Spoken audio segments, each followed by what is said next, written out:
ప్రధానమంత్రి నరేంద్ర మోదీతో ఇవాళ మంత్రి లోకేష్ భేటీ కానున్నారు. ప్రధాని అపాయింట్మెంట్ ఖరారు కావడంతో అనంతపురం జిల్లా పర్యటనలో ఉన్న ఆయన అర్ధాంతరంగా పర్యటన ముగించుకుని హైదరాబాద్ వెళ్లిపోయారు. అక్కడి నుంచి ఇవాళ సాయంత్రం కుటుంబ సభ్యులతో కలిసి లోకేష్ ఢిల్లీ బయలుదేరి వెళ్లనున్నారు.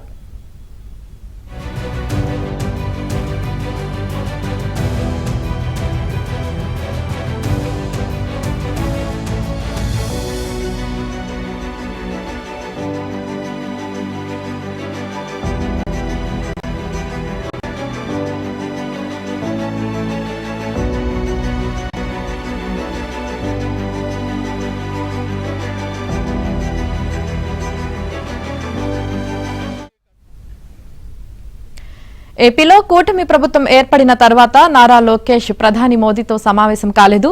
స్వయంగా ప్రధాని మోదీ తనతో సమావేశానికి ఎందుకు రావడం లేదని 2 సార్లు ఏపీ పర్యటనలో సరదాగా నారా లోకేష్ ను అడిగారు. 2 సార్లు త్వరలోనే వచ్చి కలుస్తానని నారా లోకేష్ చెప్పారు.